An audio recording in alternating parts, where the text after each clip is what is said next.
Hello, hello la communauté, bien bonjour à tous, j'espère que vous allez tous et toutes bien. Aujourd'hui, je vous retrouve déjà, merci pour votre présence et merci de me suivre et de votre fidélité. C'est important pour moi de le dire assez régulièrement pour vous remercier. Et maintenant que c'est chose faite, je vais pouvoir passer à l'intitulé du sujet du jour. Une vidéo intemporelle qui pourra toujours vous parler au moment où vous visionnerez, ce sera juste au moment où vous visionnerez la vidéo, donc prenez uniquement ce qui vous parle. Chacun a sa vision des choses et son libre arbitre, et chacun a son propre parcours de vie, son propre cheminement. C'est important de le redire aussi. Donc,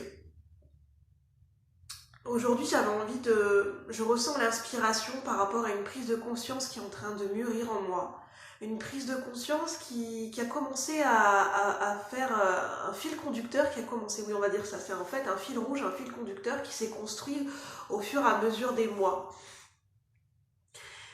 Et où en fait j'arrive petit à petit à faire coïncider ce que j'ai vécu dans le passé, les expériences de mon passé, où il y a quelque chose il y a un fil conducteur qui est en train de se rejoindre, il y a quelque chose qui est en train de se construire, un pont, oui, il y a un pont qui est en train de se construire entre ce que je vis actuellement, les prises de conscience que je peux avoir, et surtout, j'arrive à faire le lien grâce au fait que je me suis auto-formée, dans le sens où je me suis intéressée, je vous en parle de plus en plus, je me suis intéressée, j'ai été naturellement attirée vers l'ésotérisme,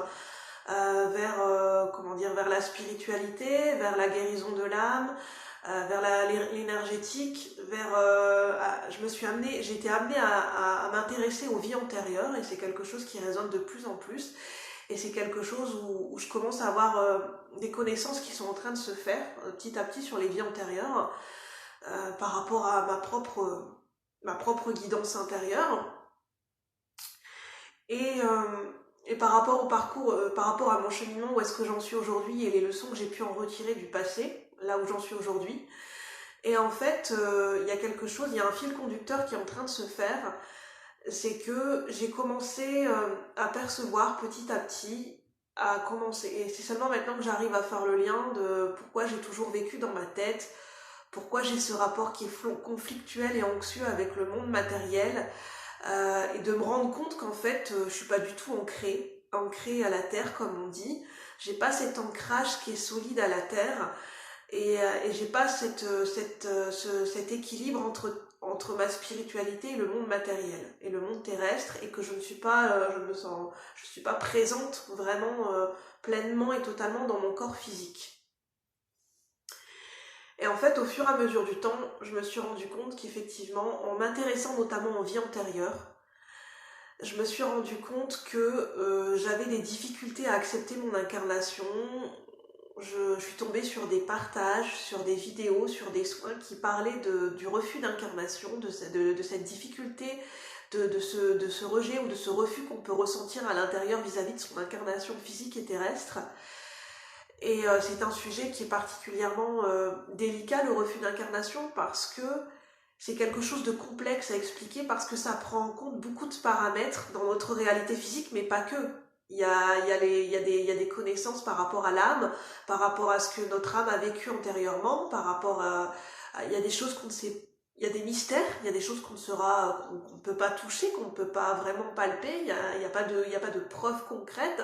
c'est quelque chose que l'on ressent. Et c'est quelque chose un fil conducteur qui se fait petit à petit, et on arrive à mieux comprendre ces expériences de vie, de ces expériences du passé. Et les vies antérieures, c'est quelque chose qui résonne dans notre cœur, et c'est quelque chose à un moment donné, par exemple dans notre présent, on se rend compte qu'on commence à prendre conscience, à ressentir qu'on peut avoir des difficultés financières, des difficultés matérielles, un rapport anxieux avec le monde matériel, avec des difficultés à accepter notre corps physique, à accepter par exemple notre sexe, des difficultés à accepter notre féminité ou notre côté masculin, un déséquilibre au niveau de nos polarités féminin et masculin, un déséquilibre dans notre façon de nous nourrir, de nous alimenter, le fait d'être plus connecté à notre mental, d'avoir un mental hyperactif, d'être plutôt connecté à notre mental plutôt que connecté au moment présent ou dans notre corps physique. Pardon. ou ça peut être des angoisses, un rapport anxieux, ça peut être des phobies, des peurs, un rapport anxieux avec notre vie matérielle, des insécurités affectives, des insécurités au niveau de notre relationnel, des insécurités, des peurs au niveau financier, des peurs au niveau professionnel. Tout ça, ça peut faire écho en fait. Je me suis rendu compte, ça peut être lié à des vies antérieures. Il faut savoir que les vies antérieures peuvent avoir une influence, n'importe quel type d'influence sur notre vie présente, sur notre incarnation présente. Et quand on a, ça peut être les peurs ou les angoisses ou des phobies ou des difficultés ou des blocages qu'on peut avoir dans notre vie actuelle peuvent être liés à des vies antérieures, que ce soit conscient ou inconscient, ou des vies antérieures récentes ou des vies antérieures vraiment qui remontent à très loin. Par exemple, quand on est des vieilles âmes, on a beaucoup de vies antérieures, on a vécu beaucoup d'incarnations et forcément à un moment donné on peut avoir des blocages parce qu'on peut avoir vécu des souffrances dans nos vies antérieures, on peut avoir des choses, on peut avoir des dettes karmiques à régler dans cette vie-ci par rapport à des vies antérieures qui peuvent être liées à des contrats karmiques, à des contrats avec d'autres âmes. Et on peut avoir contracté des vœux. On peut avoir contracté des vœux de pauvreté si on était par exemple nonne ou prêtre dans une vie antérieure, ce qui est possible. On peut avoir fait un vœu de pauvreté parce qu'on était intégré dans une certaine communauté où il y avait certains principes et certaines règles mis en place, où il y avait certains dogmes. On peut avoir fait des vœux de pauvreté, des vœux de chasteté qui peuvent encore influer et nous impacter dans cette vie présente. Et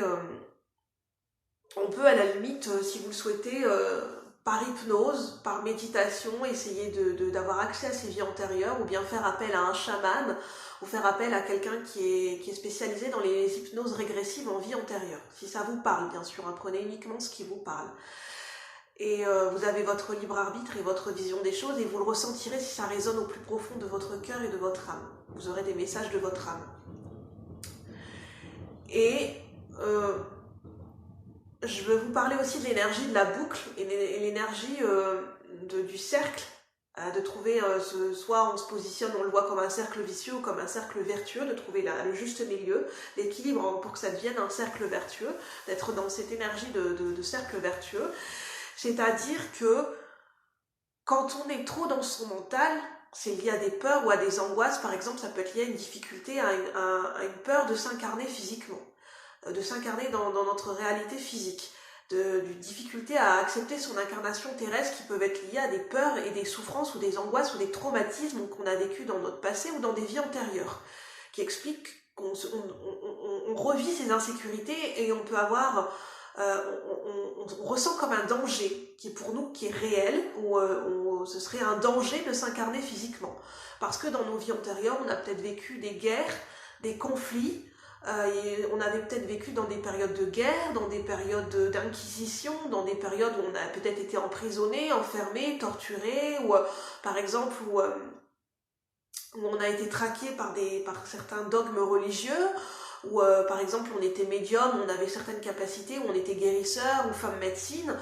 et on a été torturé pour nos capacités parce que les gens et la religion ont été perçus comme un danger, et on peut avoir encore ce bagage en nous dans cette incarnation physique qui peut faire qu'on peut ressentir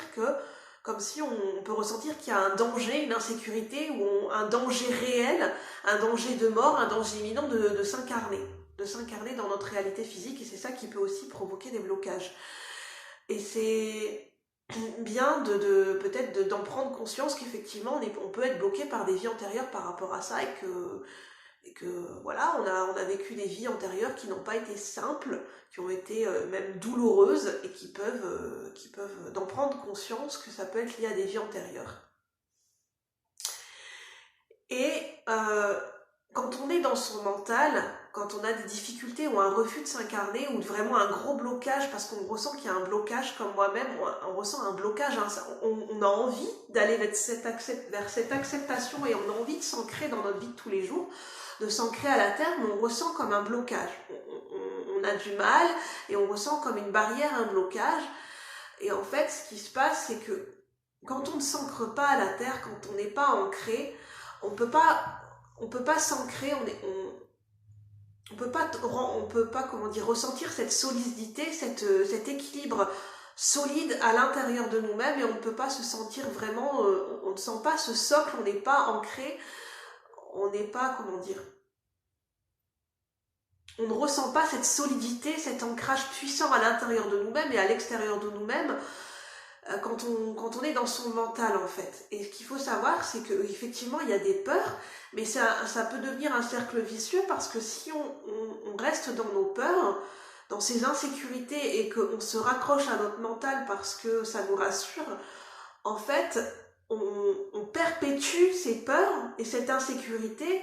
et on ne peut pas aller au-delà de ces insécurités. Et en fait, je pense que de ce que je commence à ressentir, les prémices de ce que je commence à ressentir, c'est quand on va oser s'ancrer sur Terre, quand on va vraiment oser s'ancrer sur Terre, on va se rendre compte en fait que c'est à partir de ce moment-là qu'on peut dépasser et qu'on peut aller au-delà de ses peurs en fait, parce qu'on aura cet ancrage solide à la Terre qui fait qu'on pourra mieux appréhender, mieux vivre et mieux dépasser nos peurs et nos angoisses. Et qu'on ne sera plus bloqué dans notre mental, mais qu'on sera ancré, on aura cet équilibre entre terre et ciel, et on aura cet ancrage solide à l'intérieur de nous-mêmes, et on se rendra compte que là, on sera capable, on aura cette possibilité de dépasser nos peurs, nos angoisses. Mais tant qu'on reste dans notre mental, qui est légitime, on peut avoir des peurs de s'ancrer, mais tant qu'on ne dépasse pas ces peurs, et tant qu'on reste dans notre mental, ce sont des remparts et c'est une zone de confort qui est illusoire de rester dans son mental parce qu'on ne dépasse pas nos peurs et en fait on est nourri et on est enfermé et on vit dans nos peurs, dans nos angoisses et tant que... je pense que c'est important, si vous le ressentez, d'essayer de faire cet exercice, de vouloir s'ancrer petit à petit, de vouloir aller vers cet ancrage, vers cette acceptation, cet ancrage, cette acceptation de notre réalité physique, d'être présent dans notre corps physique et d'être ancré à la terre et à la nature et à notre vie matérielle. Et c'est là qu'on va se rendre compte que petit à petit, on va pouvoir résorber ces angoisses et ces peurs et qu'on va pouvoir avoir une force, un ancrage et on sera connecté à notre force intérieure pour justement dépasser ces peurs. Donc voilà ce que je voulais vous dire par rapport à la notion d'ancrage, par rapport à la notion de difficulté d'accepter son incarnation et que ça peut être lié à des vies antérieures et qu'est-ce qui se passe quand on est trop connecté à son mental. Donc prenez uniquement ce qui vous parle, n'hésitez pas à liker, n'hésitez pas à commenter si ça vous parle, n'hésitez pas à partager à d'autres personnes si vous pensez que ça peut aider d'autres personnes. Merci en tout cas. Et puis moi je vous retrouve bientôt pour de nouveaux partages, pour de nouvelles vidéos. Et puis, prenez soin de vous et puis passez une bonne journée. Bye bye la communauté, merci.